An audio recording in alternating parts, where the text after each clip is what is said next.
This is it. This is literally your personal finance master's class. This is everything you need to know, and people put this information for some reason behind $1,000 paywall. I don't even know why. Actually, I do know why. They just want to make money, but today I'm going to give it to you for free. Okay? And so this video will move you towards a future of wealth, especially if you were never taught financial literacy in school. It will tell you exactly what you need to do. I don't know about you, but when I was in school, I was not taught financial literacy. Now, I have financial literacy thanks to the books I've read and thanks to how I was raised, but it wasn't until I got to interact with the world at large that I realized much how many people actually know nothing about money, even the very basics.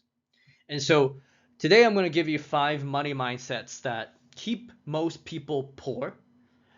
I'm going to give you 6 best practices every time you get paid. It doesn't matter if you have a job, doesn't matter if you are self-employed, does not matter. What are the best practices? And then we're going to go over how to save more money without making more. And hey, if you're making more, fantastic, even better. And then number 4, we're going to go over how to spend money wisely to buy things that actually make you happy. Stop buying things and then regretting it afterwards because you bought it. Then number 5, I'm going to give you the optimal order for investing your money. There's an 8-step framework that we're going to break down. And then number 6, if you do want to earn more income, I'm going to give you what I think are the top 3 side hustles to earn some extra income even if you're broke, and especially if you don't have money. Those are the side hustles you want to focus on. So, you ready? Let's get started. But before that, who am I? Well, I did my bachelor's degree in accounting and finance. I also have a bachelor's degree in business education, doing my master's. Actually, I've just finished my master's right now. I've been an economics teacher for the past 10 years. By age 27, I saved $100,000, and by age 32, I saved 350,000 Canadian dollars. Now, it's not $1 million, but I also don't make a huge salary. I'm just a teacher, and to save that amount of money in my 30s as a teacher, I think is an accomplishment. I'm also a property investor in Vancouver. It's one of the most expensive real estate markets. I'm not gonna lie, I got a little bit of help from my parents, actually a lot of help, but I did manage to save up my own $150,000 towards the down payment. I'm not in any consumer debt. I don't have credit card debt, and because of the nature of my job, I don't have a car loan. And I don't even need a car. I live 10 minutes away from work. So right now I'm working while traveling around the world. Less so nowadays because I've got a little boy in the family, a new addition. But here are some pictures of me traveling just within China to Yunnan and to Tibet. You should all go if you get the chance. And I'm a family man. I'm not here to make $1 million. I'm not here to like sell a course. Maybe one day I will, who knows, but I put my family up top. And so everything I do about my finances, I do to give my family the life I believe they deserve. And if you're on board with that, then let's keep paying attention. So this class will give you 0 excuses for having money problems moving forward. Like, it is not complicated. You'll know what to do by the end of this however long class. I don't care how long it takes. I'm going to go over everything, and by the end of this class, you will have no excuses, okay? But only if you care enough about your finances to pay attention. Yeah? So pay attention to what I'm about to say, to what I'm about to tell you, because some of you are learning this for the first time, others of you need to be reminded. Yeah? And still more of you know everything, but you don't do it for some reason. And that, oh man, my heart aches because of that. So let this be another reminder. Let this be the time that you listen to me talk through a screen to you and talk some sense into you, if anything. Yeah? If you're the person that knows what to do but is not doing it, stay around. Yeah? Subscribe. Yeah? Because this channel is about getting your finances back on track. So, 5 money mindsets keeping you poor. Number 1, you believe the good life is about spending more money on what you think you need. Have you ever noticed that no matter how much money you make, it can keep flowing out of the bank account? You make 2,000, you spend 2,000. You make 8,000, you spend 8,000. The good life is about spending money on what you need, but there's a difference between what you think you need and what you actually need. And chances are you don't need that coffee in the morning. Yeah? Chances are you don't need that extra bag, or you don't need that nice car. You might not even need that huge home. Okay? So, if you believe that, oh, I'm gonna get my good life from buying everything. I want nice everything. No, there's only a few things that you need. You need a healthy lifestyle, and you need good relationships, and you need to stay out of debt, consumer debt. That's basically it. That's basically what makes people happy. Yeah, researchers have done lots of research on this. And you need growth. Yeah, you need to make progress towards a goal that you feel is worthwhile. Like you need to have a career or work. Okay?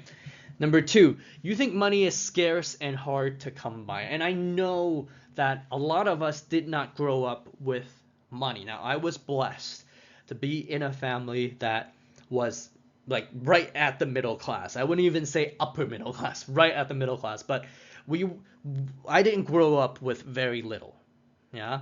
But I was taught to be thrifty. I was taught to be frugal. Like that is a core value in my family. But I do not think money is scarce, and there's a difference.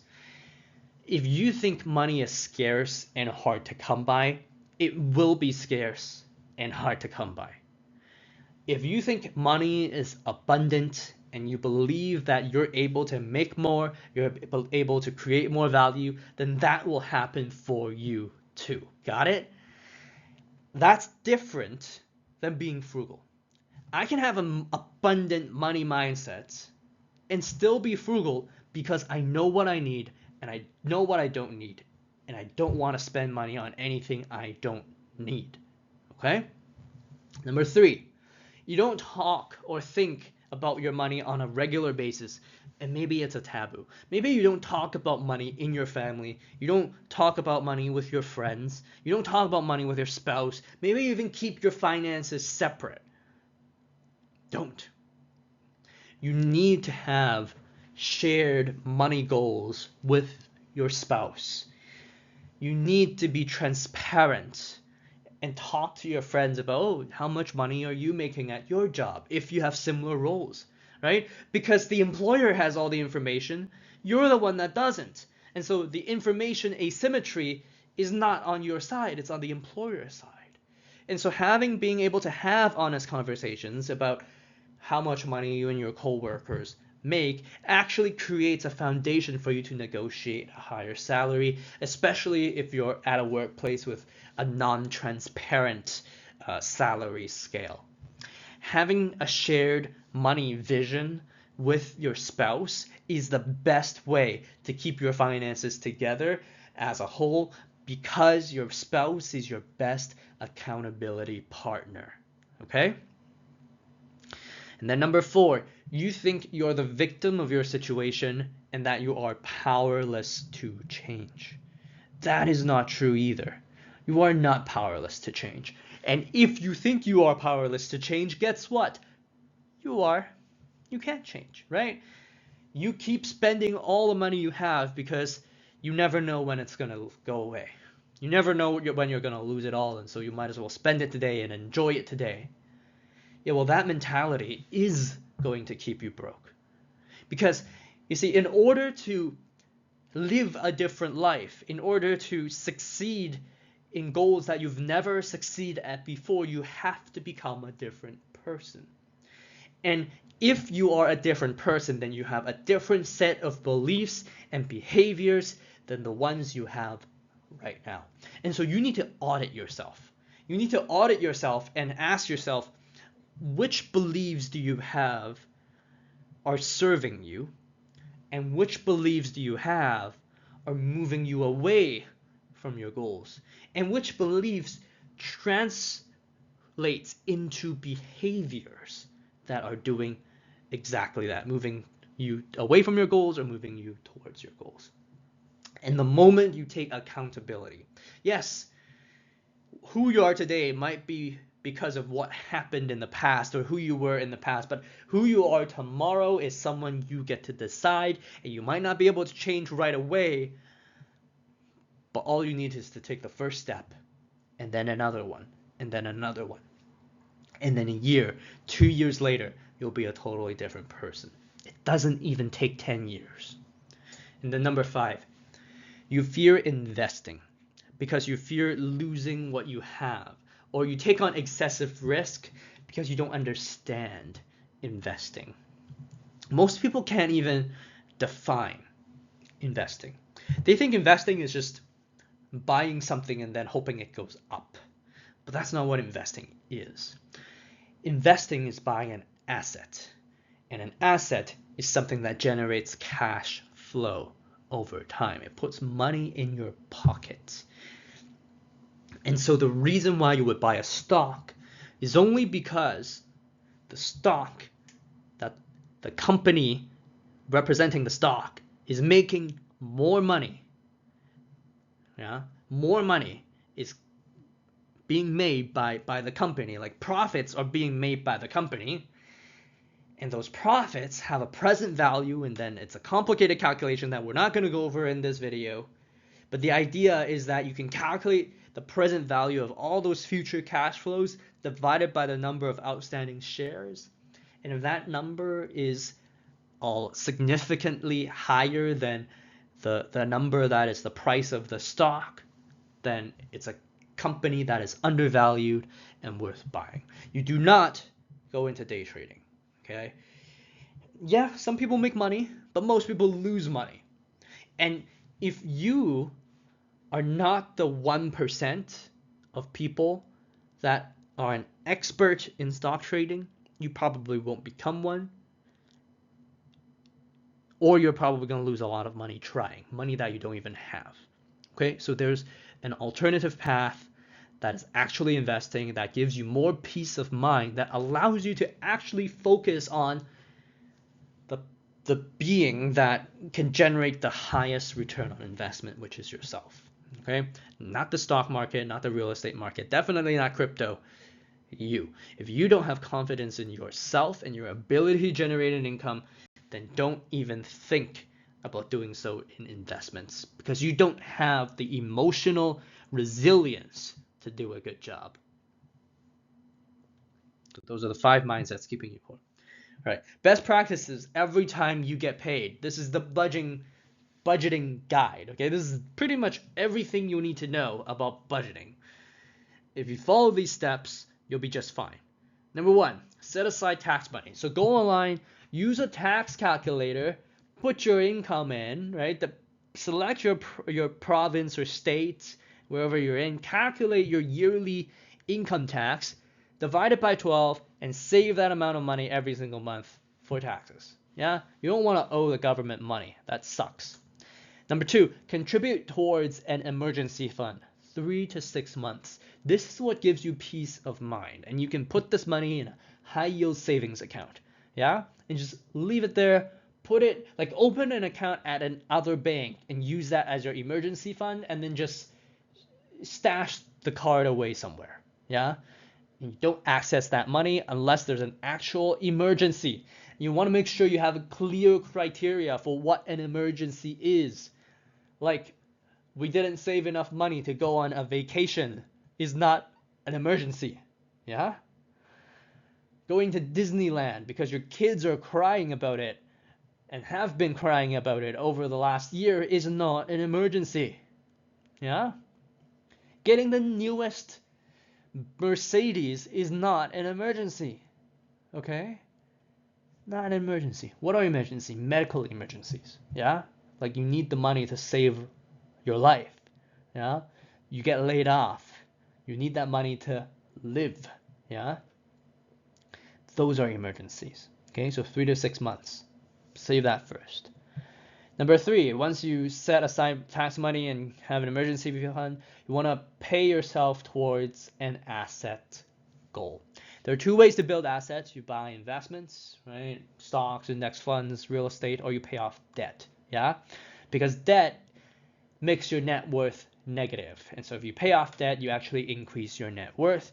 And I would say that you should always pay off debt first. You can build the habit of investing. Yeah? You can put $10 away every single month towards a savings account. And then once you have enough money, you can buy an investment, right? Buy a mutual fund, right? But most of your money should go to debt in the beginning. And the reason is because debt will cost you a lot, right? The cost on debt is certain. The returns on investments are uncertain, right? And so if you pay your debt off, you will certainly increase your net worth. But if you buy an investment, you might not make more money. You might lose money, okay? Great. So 1, 2, 3, number 4, set aside fixed expenses. What are fixed expenses? So rent, utilities, insurance, transportation. Any expense you can estimate the amount for very accurately is a fixed expense. You know how much rent is. You know how much insurance costs. Utilities, depending on the place you live, you might pay a lot more in utilities in the winter compared to the summer. That's okay. Take the yearly total you pay for utilities and divide it by 12. Okay? That's your fixed expense every month. It just stays in the account. You don't use it. Okay? Number 5, you still have money left, right? So by this time, you still have money left. You should. If you don't, either your rent is too high, your car payment is too high, or you actually can't afford anything and you need to make more money. Okay? You need to get a better job. You need to upskill. You need to pick up a side hustle, which we're going to talk about. But number 5, I want you to pay yourself towards a fun goal. Okay? This is your fun goal. Now you have to decide what the fun goal is, and you have to be financially responsible now.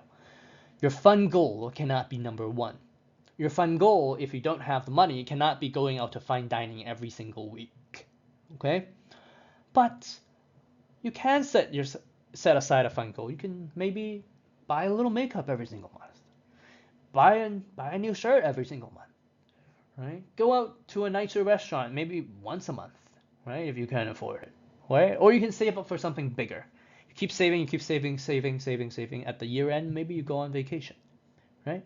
Maybe you do get a new car, right? But that's your fun goal, okay?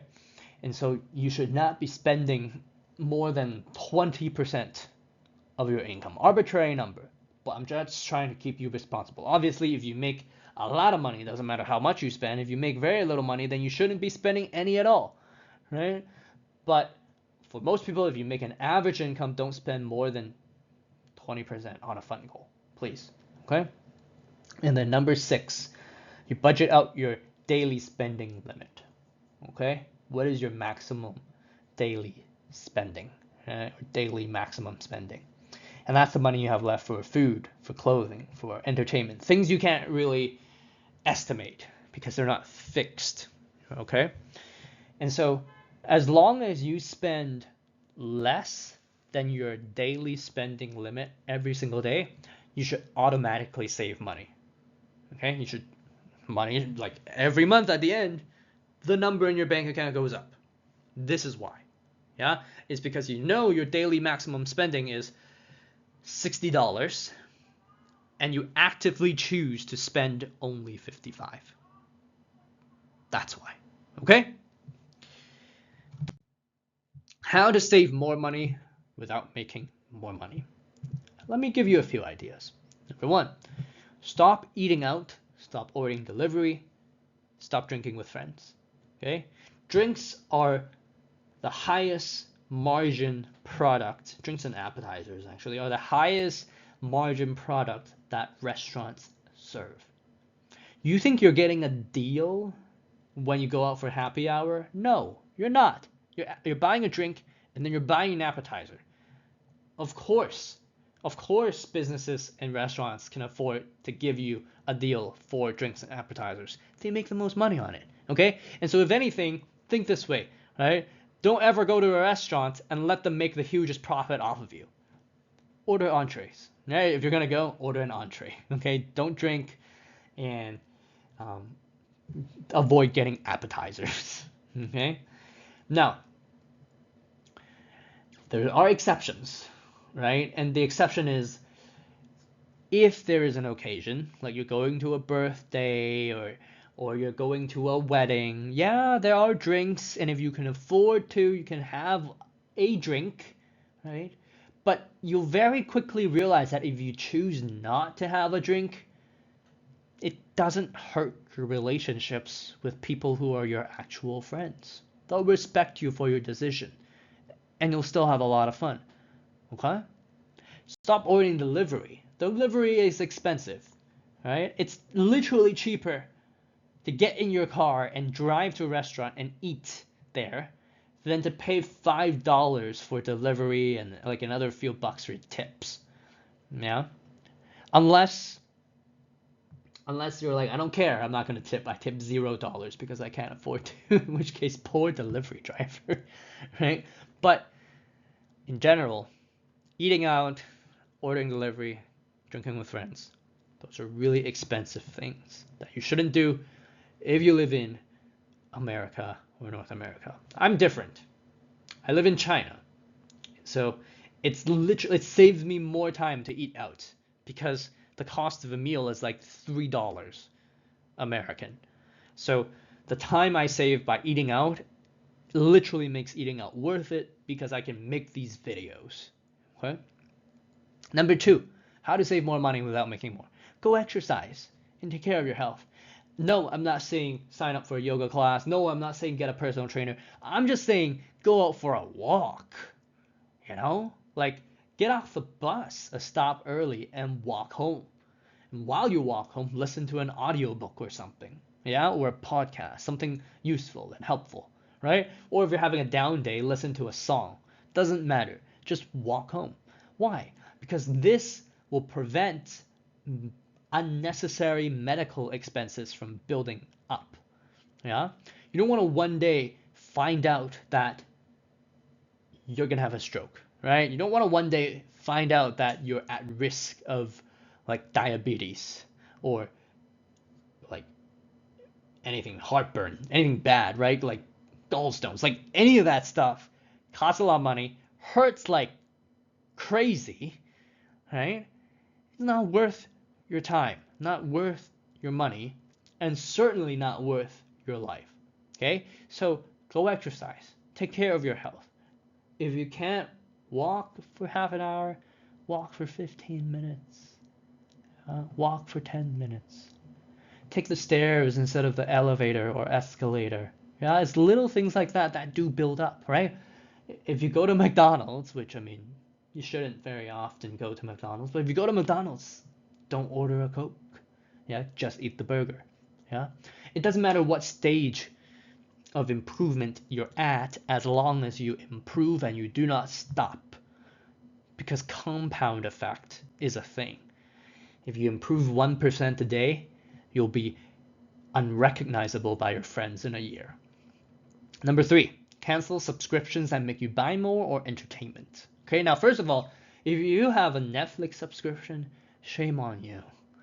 Yeah, it makes things more efficient and convenient. If you same thing for YouTube Premium. But you can watch the exact same stuff without it, if you know what I mean. Now, I'm not condoning anything or recommending anything. I'm just saying that if you're paying a corporation money to waste time, it's not very good for you if you want to make saving money a priority. And then anything that makes you buy, like Amazon Prime. People think Amazon Prime saves them money. If it actually did, why would Amazon come out with it? It's because it will make you buy more, right? It will make you buy things that you didn't need, but you think you need, right? Back to your money mindset, because Amazon Prime is giving you a deal and it arrives very quickly. Yeah? You don't need Amazon Prime. I promise you, you will spend less money. And another thing, credit cards. Number 5, keep only one credit card and ask for the lowest limit possible. And I know credit card rewards are a thing. Like travel credit cards are a thing. Cashback is a thing. Different credit cards for different offerings and different rewards and different points and different bonuses. Yes, they are all a thing. And yes, technically you can optimize your credit card spending to like get the most out of your credit cards. Yes, people have built businesses around that and YouTube channels around that. But in order to optimize your credit card spending, you have to spend. And there isn't enough stuff to spend money on, yeah, that you actually need to justify 7 credit cards. It creates it creates complexity, right? We want life to be simple. One credit card is simple. Why do I even have a credit card? It's not so that I can spend everything on the credit card. It's just so I can build a credit score. And there are things that I can only spend credit card on. For example, if I go to a hotel, right? I can only spend my credit card on that. If I buy something online, nobody's taking cash, right? So yes, you need a credit card, but you don't need 7. Yeah. And yes. So so okay, so what kind of credit card is the best? Well, the kind of credit card that is the best is the kind of credit card that does not make you spend more money. And so points credit card and rewards credit cards make you spend more money, because oftentimes it's like spend 1,000 points and then plus $5 to get this thing. Yeah, so that makes you spend more money. The best kind of credit cards are cashback credit cards. Yeah, that's it. Cashback. Now there are a ton of cashback credit cards, and we're not going to go into like which cashback credit card is the best, but you should be able to look at your spending habits and patterns and figure out which category of goods that you spend the most on the credit card on, and then get a cashback credit card that provides you a little cash back based on your spending habits. Okay? How to save more money without making more. How to spend money wisely to buy happiness. Now, there's this concept called ikigai. Yeah? And ikigai is the intersection between what you love, what you're good at, what you can be paid for, and what the world needs. Okay? And so, if you're able to follow ikigai, what does that mean? It means you're doing things and you're buying things that represent who you are, what you like, that you can be paid for it, and it's something the world needs. Okay? And so if you're spending money on like a course or something, like you want to make a little bit more money on the side, follow ikigai. Yeah? Think about like whether it's something you love, right? Because if it's not something you love, then well, how's that different from a job that you hate, right? You're going to spend more time building a business about something that you don't even love. Okay, what's the point in that? Okay. So, number 2, follow financial minimalism. Okay, and what is financial minimalism? A lot of people would just think financial minimalism is just spend as little money as possible, buy as less things as possible. You don't even need a couch, you just need a chair in your living room. You don't even need a bed, just get a mat. That's not what it is. Yeah? The second group of people think financial minimalism is literally just spending money on experiences and not stuff. That's also not what financial minimalism is. Now, I not really follow, I came up with my own framework that I call new financial minimalism, and that's what I follow. And I have a separate video on that on this channel. If you see it, I've already made it. And what new financial minimalism is an optimization between taking care of your finances, and living your best life. And so instead of spending as little money as possible, you're thinking about your cost per use. And you're minimizing your cost per use for things like clothing, for example, electronics, for example. And you're also able to be self-aware enough to identify experiences and stuff that will disproportionately make you happier or disproportionately make you more efficient. Yeah. For example, I have a Dyson vacuum. It is overpriced. It was like $600 for a vacuum. I guess a lot of people might think that's okay for a vacuum actually, but to me it was overpriced. Yeah, $600 for a vacuum. I love using it though. And so sometimes when I'm bored, like I'm listening to a YouTube video or I'm like replying messages, I just pick up the vacuum because it's so light and I vacuum the living room. I vacuum the room. It's so enjoyable that I just do my chores. Yeah? So that's an example of optimizing how you use your money. Yeah? You're asking yourself questions. Questions like, will buying this actually make me happier in a day, in a month, in a year, in 10 years? Yeah, if the answer is yes to all of those, then yeah, by all means buy that thing. But if it will only make you happy for a day, for example, I bought a Burberry scarf. It cost more than the vacuum. I can tell you that. Only made me happy for a day. And on that day, I realized that's not what I need. I don't need luxury brand clothing. Okay, I do need quality clothing, but it doesn't need to be Gucci Prada, though I can afford it. Okay. So number 3, buy things that save you time. Okay.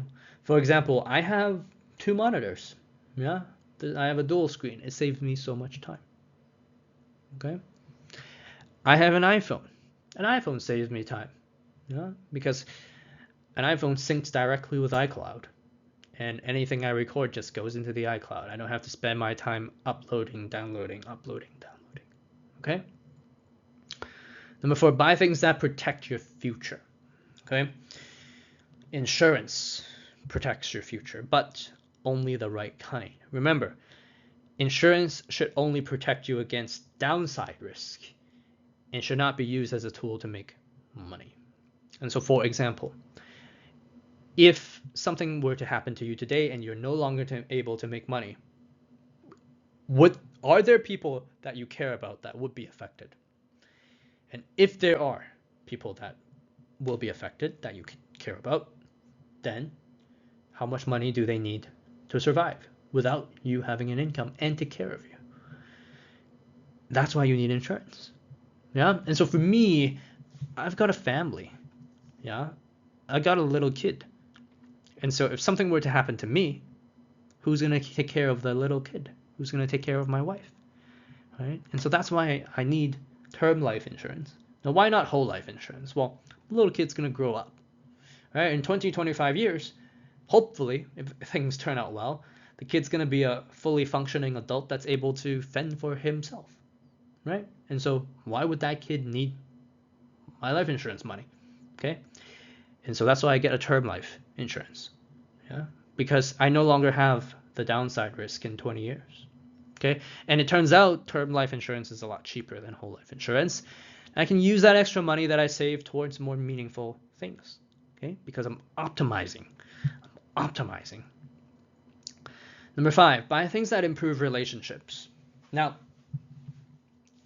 if there's one way we remember life, it's by the intensity of the experiences.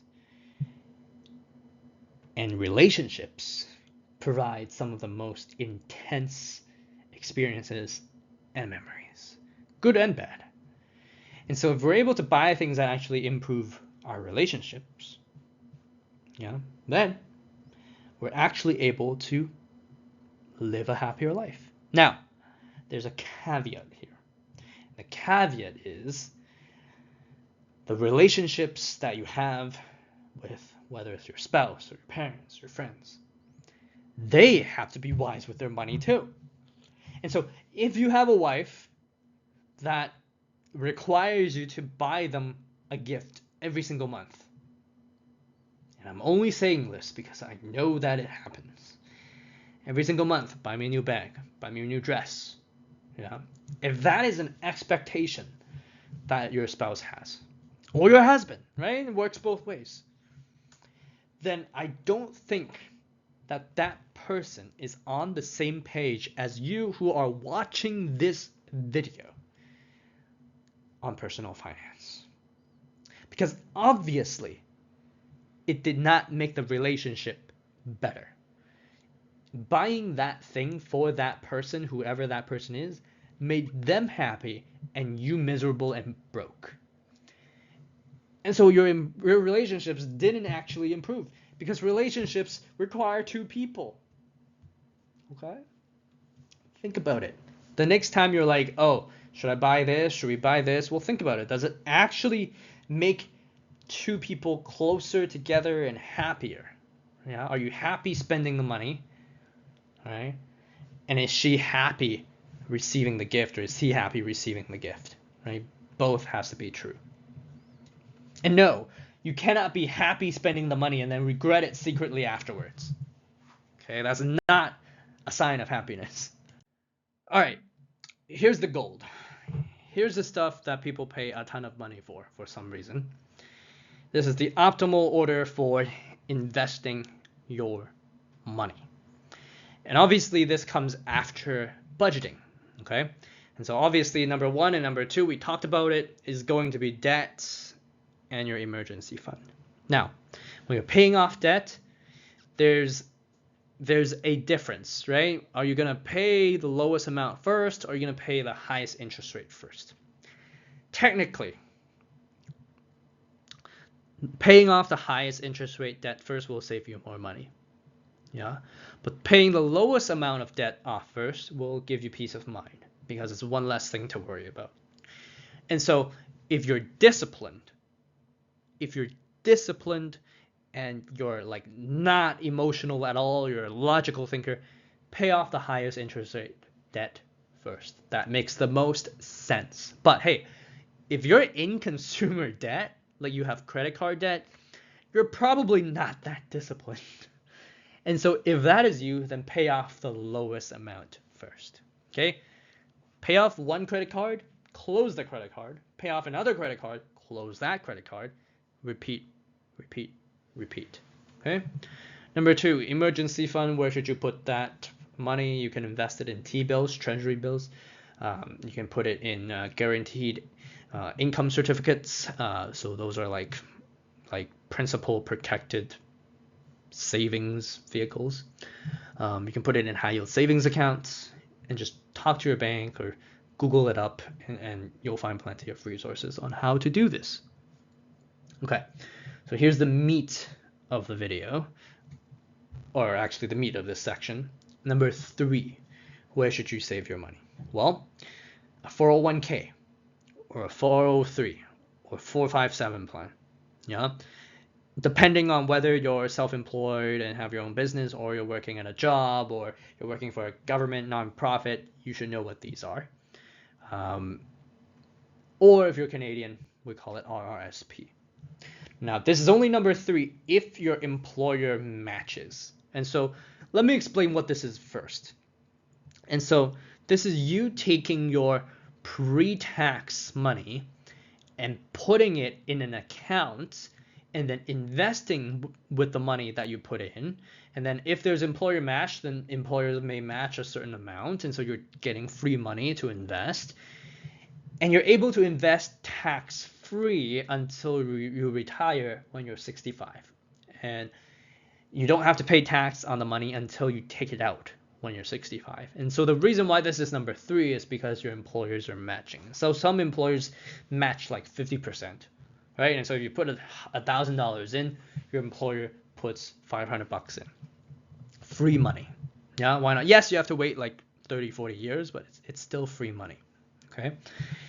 And $500 compounded over 30 years is a lot of money. Okay? So that's definitely a priority. Number 4, health savings account. Now, this is US only, so in Canada you don't really have a health savings account. And it's also dependent on the deductible. And so also dependent on like if you have insurance, like how good it is. If your company pays for everything and you don't need to save money in a health savings account, then sure, you don't, right? But basically, what a health savings account is, it's money you can use towards any medical expenses, and you don't have to pay taxes on that either. Okay, so that's good. Now, it's purpose specific. You can't take the money out and use it for school. Okay, you can only use it for medical reasons. And then number 5 is our Roth IRA / in Canada tax-free savings account. What is this? This is money that once you put into the account can compound and generate returns tax-free, and you can take the money out at any time tax-free. But the catch is every year you can only contribute a certain amount of money to that account. Now, we're not going to go into details because that would take too long. It's not the point of this video. But if you go online, you'll search TFSA contribution limit yearly. You'll find out that some years is different. Some years is like 6,000. Some years it's like 5,000, 5,500, something like that. But go to any bank, especially if you haven't had or contributed to one of these accounts before. Go to any bank, and the teller will be able to calculate the exact amount you're able to contribute to this tax-free savings account or Roth IRA. Okay, and then put money in that account in actual investments. Don't just let it sit there. Okay. Number 6, 401k, 403, 457 RSP, but this time there's no employer match. Okay, so now you're just contributing to your limits. You're using that money maybe to deduct against some of your income, and it's tax efficient. Okay, so you're paying less tax today. Now, there's also another caveat here, and the caveat here is that we're assuming that when you retire, your income bracket is going to be lower than the income bracket you are in right now, which makes sense for most people because they're not going to have a job. Okay, so that's why a 401k makes sense. If you're planning to have an income when you retire that is going to be higher than the one you have today, like you're building a real estate portfolio or you're investing in different businesses and building equity that way, so you're going to have a really high income, then it might not make sense to invest in a 401k at this point. Okay, that's a more complicated situation that most people aren't really in though. Okay, number 7 is a 529 plan or an RESP, right? Education savings plan in Canada. So if you have kids, then this matters. If not, then it doesn't. Basically, you're saving money tax-free. In Canada, the government also contributes a little bit of money towards that money that you save up to a certain limit. But again, it's free money, but it can only be used towards your kids' education. Okay, and so if your kids are gonna get educated anyway, because on average people with university degrees do actually make more money than people without university degrees, you just have to get it in the right field, then it might be a good idea to start saving for their education today, because you know how tough it was for you to get out of those student loans. Maybe you're still in student loans and you're still paying them off, right? So saving like $10,000 today and then letting it compound over time will give your kids such a head start. I had that for me. I know I'm a little privileged, actually quite privileged, but I do want to share how life has been for me from my perspective, because my parents did pay for my education. Now, I had enough part-time jobs. I was a TA, I was a tutor, and I made pizza part-time. And I had scholarships. So by the end of my university 4 years, I actually saved more money than the cost of going to university. So I saved like 30 grand in Canada, university is cheap. But 30 grand is still money. For a 22-year-old, it's still money. But I was only able to do that because my parents paid for my education. And they gave me such a big head start compared to most people who then spend the next 10 years trying to pay back their student loans. No joke, okay? And your kids will thank you for it. And then finally, number 8, if you've gone down number 1 to 7 and you still have money left to invest, then get a brokerage account, okay? Invest in a brokerage account. Now, remember, number 3 to 8, like all these are accounts, not investments. Once you put the money in there, remember to buy something, yeah? I'm not in the business of recommending investments because I'm not a financial advisor. But what I can tell you is that there have been many published studies and books that say that passive index funds outperform actively managed mutual funds by the management expense ratio, or the cost of you investing in the fund. Okay, so index funds, I'm not recommending anything. I'm just saying that most individual investors and active investors don't actually beat the market. And so unless you think you're smarter than the people on Wall Street, I might reconsider what I invest in. Okay.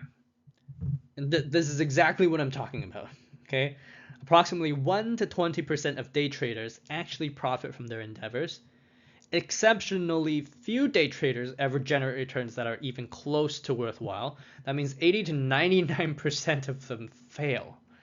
And on the bottom, 36% of active funds outperform passive in 2023. Now, if you spread this out over 5 or 6, 7, 8, 10 years, that number shrinks to like less than 10%. And so examples of passive funds are like VOO. It tracks the top 500 companies in the US stock market, or VTI tracks all the public companies in the US stock market.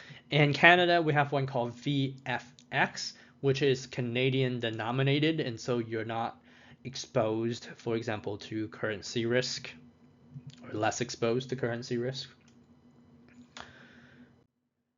All right, finally, here's the top 3 side hustles to earn extra income from home. Okay? Number 1 is trading your time for money. And this is what I did for a very long time. I tutored. Now I'm a teacher. Sometimes I still tutor part-time, but it's a part-time job, and there's a linear relationship between your time and money. The more time you spend, the more you get paid, and that's that. Number 2 is time plus results for money. Okay, so because you're getting a certain results for a client or a customer, it does not really matter how much time you spend. Yeah, so this would be like a photography shoot. Okay, so you can think about a photography shoot being like the more I shoot photography, the better I get at it, and so the faster it is for me. Okay, and the more I make like wedding videos, the better I get at making wedding videos, the more templates I have saved up, and the easier it is for me to make wedding videos. So as a result, I'm making money, but I'm spending less and less and less time. Same thing for a meal prep program, right? Prepping a meal for 10 people and prepping a meal for 15 people. The work is similar, right? You just put more of everything into the pot, yeah? But there's a problem with this kind of money making. Now, it's better than just time for money, right? Because it's a linear relationship. But there's still a cap, right? Time plus result for money. You can only meal prep for so many people. You can't meal prep for 100 people, right? You can meal prep for 20. You probably can't meal prep for 100, right? You can take a wedding a week, right? Every weekend. But it's hard to take 10 weddings a week, okay? You have to hire a team, okay? And that's what brings us to number 3, and that is leverage plus time plus result for money. And this is what an Etsy store is, for example, right? You're putting time into building a store that sells a product, and the better you get at marketing, because there's leverage on the platform, the more money you make. Same thing for a YouTube channel, right? And so building this YouTube channel for me is my attempt at number 3. What is the leverage? Well, the leverage is YouTube as a platform recommending my videos, right? The leverage is every video I create will still get views in the long run, over the long term. So we'll still get 1 to 2 views, right? A video I made 6 months ago still gets 3 views a day. Not a lot, but it's still some, right? Time. I spend the same amount of time making these videos, but these videos continue to get views. So the results for me is increasing, and there's no end to it, because the more time I spend, the more these views compound and the bigger the audience I can build. Okay? And eventually, maybe one day I can ask my audience and be like, what do you need? Is there something that I can create for you that will serve you, that will be worth your time and money? Okay? And then voila, I have a business. But the con is that this takes a long time. I built this channel. I've been building this channel for the last 6 months. I've been posting at least once a week for the last 6 months. And right now I have 800 or so subscribers. Now, I didn't think I would have 800 subscribers. I thought it would take like 2 years to reach 1,000. To reach 800 in 6 months is impressive. Yeah, but you really need a good disciplined mentality to do this. You can't compare yourself with other people, because throughout this journey you'll find other channels that blow up in 3 videos. And you have to understand that this is your journey and yours alone. It's you versus you. Okay? So if you're ever pursuing anything that is building a business, you cannot compare yourself to other people. Okay? They've just had more reps. Their experiences are different. Their preparation is different. You need to put your reps in, and then one day, as long as the assumptions of building an audience and starting an online business is a highest leverage opportunity for today, as long as that assumption still holds, then you're heading in the right direction. Okay? So these are the top 3 side hustles. Now, I'm sorry I didn't give you like what type of side hustle, but like you can kind of figure it out, right? Like any part-time job is number 1, yeah? Any kind of freelancing work, like writing, like any kind of like program that it has like a mix of asynchronous and synchronous stuff, like coaching, personal training, that's number 2. And again, I mean, personal training can also be number 1, but depending on the way you structure it, can also be number 2, right? And then you can like have personal training, and then have a personal training YouTube channel, and then hire people to do the coaching for you, and then you have number 3. You have a leverage. Your leverage is labor, your leverage is code and social media. Okay? So that's the idea. That's how you earn extra income. And so how do you make a decision around this? If you need money today, go for number 1. If you have an interest or skill you want to develop, go for number 2. If your finances are okay already and you have time to spend and you can wait until you're successful, then go for number 3. That's it. It's not difficult. Okay?